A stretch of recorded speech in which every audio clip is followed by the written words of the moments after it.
আজ আমরা জানব নবীজির রাগী ও সাহসী স্ত্রী হজরত হাফসা রাদিয়াল্লাহু আনহা এর জীবনী কাহিনী। মদিনার আকাশে তখনও ইসলাম আলো ছড়াতে শুরু করেনি। ইয়াসরিবের রাস্তাঘাটে মানুষ ব্যস্ত ছিল তাদের দৈনন্দিন জীবন নিয়ে। কেউ কৃষিকাজ করছে, কেউ ব্যবসা করছে, আবার কেউ আরবের প্রাচীন কুসংস্কার আঁকড়ে ধরে জীবন কাটাচ্ছে।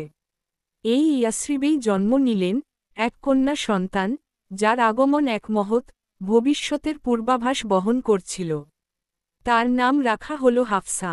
হাফসার পিতা ছিলেন সেই মহাপুরুষ যিনি ইসলাম গ্রহণের পর পুরো আরব কেঁপে উঠেছিল, উমর ইবনে খাত্তাব রাদিয়াল্লাহু আনহু। তার মা ছিলেন জয়নব বিনতে মাজুন, একজন সম্মানিত কুরাইশ নারী। হাফসার জন্ম আনুমানিক ৬০৪ খ্রিস্টাব্দে, অর্থাৎ তিনি নবী করিম সাল্লাল্লাহু আলাইহি ওয়াসাল্লাম এর চেয়ে প্রায় ৫ বছর ছোট ছিলেন। শৈশবে হাফসা ছিলেন বুদ্ধিমতী, তীক্ষ্ণভাষী এবং সাহসী। তার চরিত্রে যেন পিতার দৃঢ়তা আর মায়ের কোমলতা একসাথে মিশ্রিত ছিল। উমর ইবনে খাত্তাব রাদিয়াল্লাহু আনহু ছিলেন আরবের মধ্যে সবচেয়ে শক্তিশালী ও প্রভাবশালী ব্যক্তিদের একজন। তার কণ্ঠস্বরী মানুষের ভেতরে ভীতি জাগিয়ে তুলত, অথচ সেই দৃঢ় কঠোর মানুষ যখন কন্যা হাফসার প্রতি স্নেহ মমতা প্রকাশ করতেন, তখন তিনি ছিলেন অত্যন্ত কোমল হৃদয়ের একজন পিতা। শৈশবেই হাফসা পিতার সাহসী চরিত্র এবং সত্যের প্রতি অটল অবস্থান লক্ষ্য করতেন। ইসলাম আসার পর উমর রাদিয়াল্লাহু আনহু প্রথম দিকে ইসলাম বিরোধী হলেও একসময় কুরআনের আয়াত তার হৃদয় পরিবর্তন করে দেয়। হাফসা ছোট বয়স থেকেই বাবার পরিবর্তন প্রত্যক্ষ করেছিলেন। তিনি দেখেছিলেন কিভাবে তার কঠোর বাবার হৃদয় ইসলাম গ্রহণের পর নরম হয়ে গেল, কিভাবে তিনি সত্যের জন্য নিজের জীবনকে উৎসর্গ করে দিলেন। যৌবনে পা দিয়েই হাফসা রাদিয়াল্লাহু আনহা এর বিয়ে হয় খুনাইস ইবনে হুজাইফা রাদিয়াল্লাহু আনহু নামক এক সাহাবীর সাথে।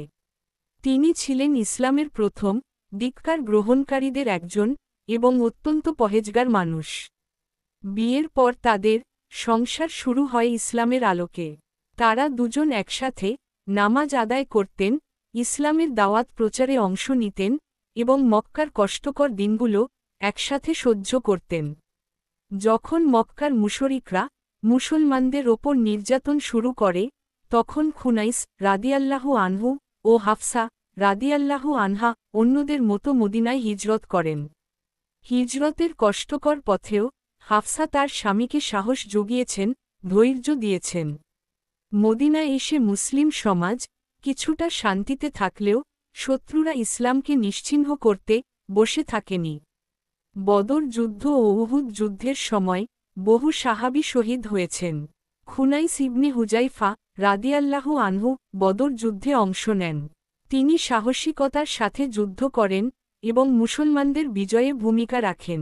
তবে যুদ্ধে প্রাপ্ত আঘাত ও পরিশ্রমের কারণে তিনি গুরুতর অসুস্থ হয়ে পড়েন। অবশেষে বদরের অল্প কিছুদিন পরেই তিনি ইন্তেকাল করেন। হাফসা তখন ছিলেন মাত্র 18 বছরের তরুণী বিধবা। এক মুহূর্তেই তার জীবন পাল্টে গেল। স্বামী হারানোর বেদনা তাকে গভীরভাবে আঘাত করল। উমর ইবনে খাত্তাব রাদিয়াল্লাহু আনহু তার কন্যাকে এত অল্প বয়সে বিধবা দেখে অত্যন্ত দুশ্চিন্তায় পড়ে গেলেন। তিনি ভাবলেন তার মতো সাহসী কন্যার জন্য একজন উপযুক্ত স্বামী খুঁজে বের করা প্রয়োজন। তিনি প্রথমে সাহাবী উসমান ইবনে আফফান রাদিয়াল্লাহু আনহু এর কাছে প্রস্তাব রাখলেন।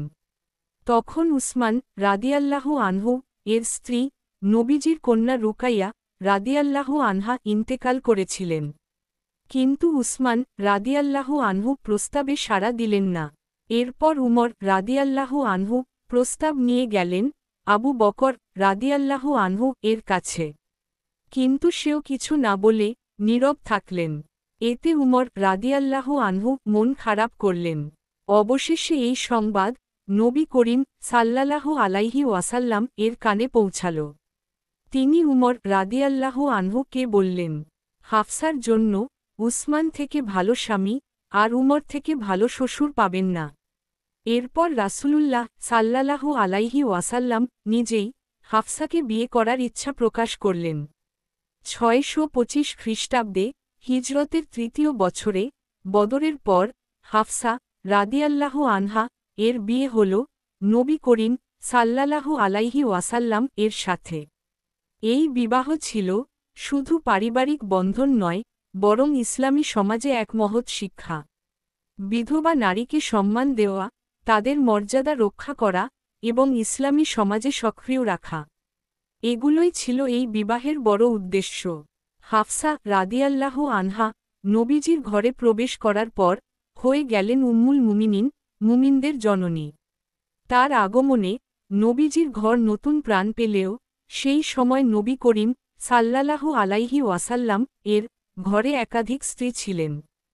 হাফসা ছিলেন তরুণী, প্রাণবন্ত এবং বাবার মতো কিছুটা দৃঢ় ও স্পষ্টভাষী। স্বাভাবিকভাবেই তার মধ্যে কখনো কখনো রাগ, অভিমান বা স্পর্ধা প্রকাশ পেত। তবে তার এই চরিত্রে এক ধরনের সততা ছিল। তিনি যা মনে করতেন তা অকপটে বলে ফেলতেন। নবী করিম সাল্লাল্লাহু আলাইহি ওয়াসাল্লাম অত্যন্ত ধৈর্য ও দয়ার সাথে তার এই স্বভাবকে সামলাতেন। বরং কখনো তার প্রাণবন্ত কথাবার্তায় হাসিমুখে সাড়া দিতেন। হাফসা রাদিয়াল্লাহু আনহা ছিলেন সত্যিকার অর্থে উমর ইবনে খাত্তাব রাদিয়াল্লাহু আনহু এর কন্যা। যেমন তার বাবা ছিলেন সরাসরি কথা বলার মানুষ, তেমনি হাফসাও ছিলেন সোজাসাপটা। একবার আয়েশা রাদিয়াল্লাহু আনহা ও হাফসা রাদিয়াল্লাহু আনহা এর মধ্যে কথা কাটাকাটি হয়ে গেল। আয়েশা রাদিয়াল্লাহু আনহা ছিলেন নবীজির সবচেয়ে প্রিয় স্ত্রীদের একজন। স্বাভাবিকভাবেই দুই তরুণীরা মধ্যে মাঝে মাঝে ঈর্ষা জন্ম নিত। নবী করিম সাল্লাল্লাহু আলাইহি ওয়াসাল্লাম এই ধরনের পরিস্থিতিকে সবসময় হাসিমুখে এবং ন্যায়সঙ্গতভাবে সামাল দিতেন। তিনি কখনো কারো প্রতি অবিচার করতেন না। হাফসা রাদিয়াল্লাহু আনহা এর জীবনের সাথে জড়িত সবচেয়ে গুরুত্বপূর্ণ ঘটনা হল সূরা তাহরিম এর অবতরণ।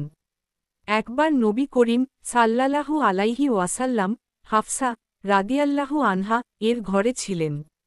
তিনি তার কাছে একটি গোপন কথা বললেন। সেই কথা ছিল শুধুমাত্র তার জন্য, কারো কাছে না বলার মতো বিষয়। কিন্তু হাফসা রাদিয়াল্লাহু আনহা সেই গোপন কথা আয়েশা রাদিয়াল্লাহু আনহা কে বলে ফেললেন। এরপর আল্লাহ তায়ালা নবী করিম সাল্লাল্লাহু আলাইহি ওয়াসাল্লাম কে বিষয়টি জানিয়ে দিলেন। নবীজি হাফসাকে জিজ্ঞেস করলে তিনি স্বীকার করেন। তখন আল্লাহ তায়ালা সূরা তাহরিম নাজিল করেন, হে নবী, আপনি কেন এমন কিছু হারাম করে নেন যা আল্লাহ আপনার জন্য হালাল করেছেন আপনার স্ত্রীদের সন্তুষ্ট করার জন্য? আর আল্লাহ তো অতীব ক্ষমাশীল, পরম দয়ালু। সূরা তাহরিম আয়াত ১ এবং আয়াতে আল্লাহ স্পষ্টভাবে সতর্ক করেন নবীজির স্ত্রীদের উচিত নয় তার গোপনীয়তা প্রকাশ করা। এটা হাফসা রাদিয়াল্লাহু আনহা এর জন্য শিক্ষা হয়ে দাঁড়াল। তিনি এর পর থেকে অনেক সতর্ক হয়ে গেলেন। যদি সাধারণ কোনো স্বামী স্ত্রীর সম্পর্ক হতো তবে হয়তো বড় ঝগড়া হয়ে যেত। কিন্তু নবী করিম সাল্লাল্লাহু আলাইহি ওয়াসাল্লাম এর ধৈর্য ও দয়া ছিল অসীম। তিনি কখনো রাগ করে হাফসাকে কঠিন কিছু বলেননি, বরং তার ভুলকে সংশোধন করে দিয়েছেন ভালোবাসা দিয়ে। এমনকি একবার নবী করিম সাল্লাল্লাহু আলাইহি ওয়াসাল্লাম কয়েক দিনের জন্য স্ত্রীদের থেকে আলাদা থাকলেন যাতে তারা শিক্ষা নিতে পারেন। কিন্তু পরে তিনি আবার সবাইকে ক্ষমা করে নিলেন। যদিও তার মধ্যে কখনো অভিমান বা রাগের প্রকাশ হতো, তবে তিনি ছিলেন গভীরভাবে ধর্মপরায়ণ। দীর্ঘ সময় রোজা রাখতেন, নিয়মিত তাহাজ্জুদ পড়তেন। তিনি এত বেশি রোজা ও নামাজ আদায় করতেন যে সাহাবারা তাকে শাওয়ামাহ কাওয়ামাহ অর্থাৎ যিনি প্রচুর রোজা রাখেন ও প্রচুর নামাজ পড়েন বলে ডাকতেন। হাফসা রাদিয়াল্লাহু আনহা নবী করিম সাল্লাল্লাহু আলাইহি ওয়াসাল্লামকে প্রাণভরে ভালোবাসতেন। কখনো অভিমান করলেও তার হৃদয়ের গভীরে রাসূল সাল্লাল্লাহু আলাইহি ওয়াসাল্লাম এর প্রতি সীমাহীন শ্রদ্ধা ও ভালোবাসা ছিল। নবীজির কোনো কষ্ট তিনি সহ্য করতে পারতেন না। আর নবীজিও তাকে বিশেষভাবে সম্মান দিতেন, কারণ তিনি ছিলেন উমর রাদিয়াল্লাহু আনহু এর কন্যা। হিজরতের তৃতীয় বছর ছিল মুসলিম উম্মাহর জন্য এক কঠিন বছর। বদরের বিজয়ের পর কুরাইশরা প্রতিশোধ নিতে উহুদে আক্রমণ চালাল। যুদ্ধে নবী করিম আহত হলেন, বহু সাহাবী শহীদ হলেন। সেই কঠিন মুহূর্তে মুমিনদের জননীগণ সাহসিকতার সাথে মুসলিম বাহিনীকে সাহায্য করেছিলেন। হাফসা রাদিয়াল্লাহু আনহা ও তাদের একজন ছিলেন। তিনি আহতদের পানি দিতেন, ক্ষত ধুয়ে দিতেন, রক্ত বন্ধ করার চেষ্টা করতেন এবং সাহস যোগাতেন।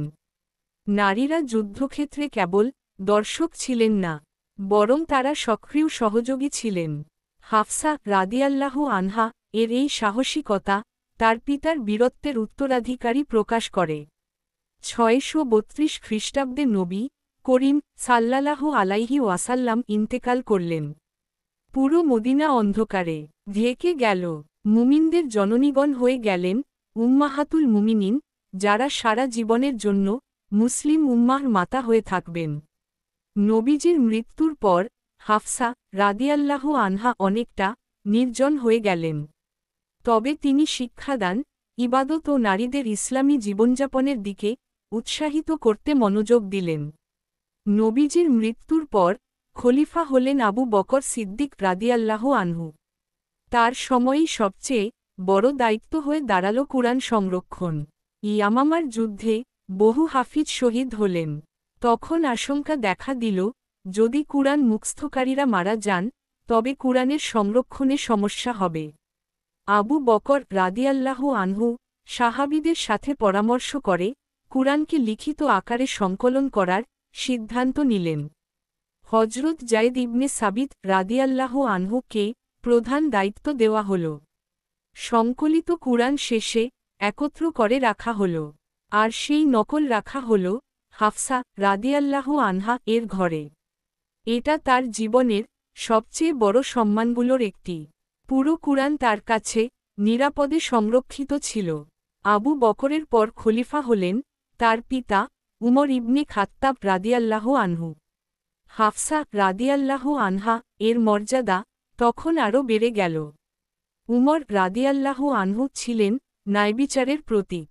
তার সময় মুসলিম সাম্রাজ্য বিস্তৃত হতে লাগল, কিন্তু তিনি সবসময় তার কন্যা হাফসাকে পরামর্শ দিতেন বিনয়ী থাকতে, ইবাদাতে মগ্ন থাকতে।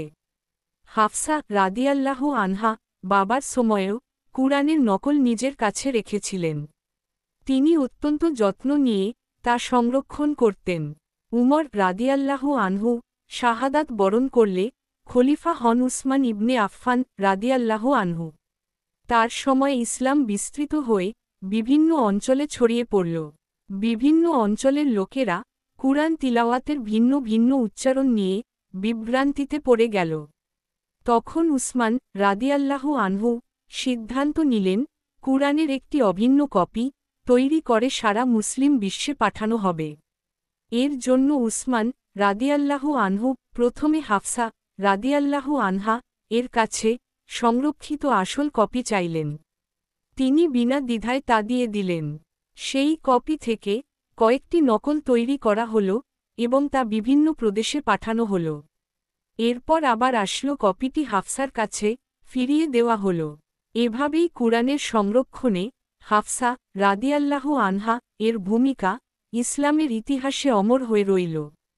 হজরত উসমান রাদিয়াল্লাহু আনহু এর শাসনামলের শেষ দিক ও তারপর হজরত আলী রাদিয়াল্লাহু আনহু এর সময় মুসলিম সমাজে কিছু রাজনৈতিক অস্থিরতা দেখা দিল।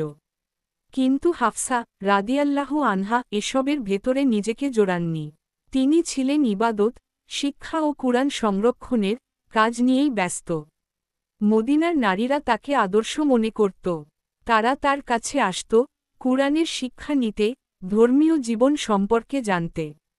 হাফসা রাদিয়াল্লাহু আনহা তাদের শিখাতেন কিভাবে একজন নারী ইসলামী জীবনযাপন করবে, স্বামী স্ত্রীর সম্পর্ক কেমন হওয়া উচিত, ইবাদাতে মনোযোগী হওয়ার গুরুত্ব, দুনিয়ার প্রতি অতি আসক্তি এড়িয়ে চলা। তার জীবনযাপন ছিল খুবই সরল। নবীজির ঘরে থাকার কারণে তিনি বিলাসিতা কখনোই পছন্দ করতেন না, বরং নবীজির রীতি মেনে সাধারণ জীবন যাপন করতেন। হাফসা রাদিয়াল্লাহু আনহা দীর্ঘদিন মদিনায় থেকে ইবাদত ও শিক্ষা দিয়ে গেছেন। তিনি কুরআনের তেলাওয়াত করতে খুব ভালোবাসতেন। ৬৬৫ খ্রিস্টাব্দে তিনি ইন্তেকাল করেন। তাকে সমাধিস্থ করা হয় মদিনার জান্নাতুল বাকি কবরস্থানে, যেখানে নবী করিম সাল্লাল্লাহু আলাইহি ওয়াসাল্লাম এর অন্যান্য স্ত্রীগণও সমাহিত আছেন।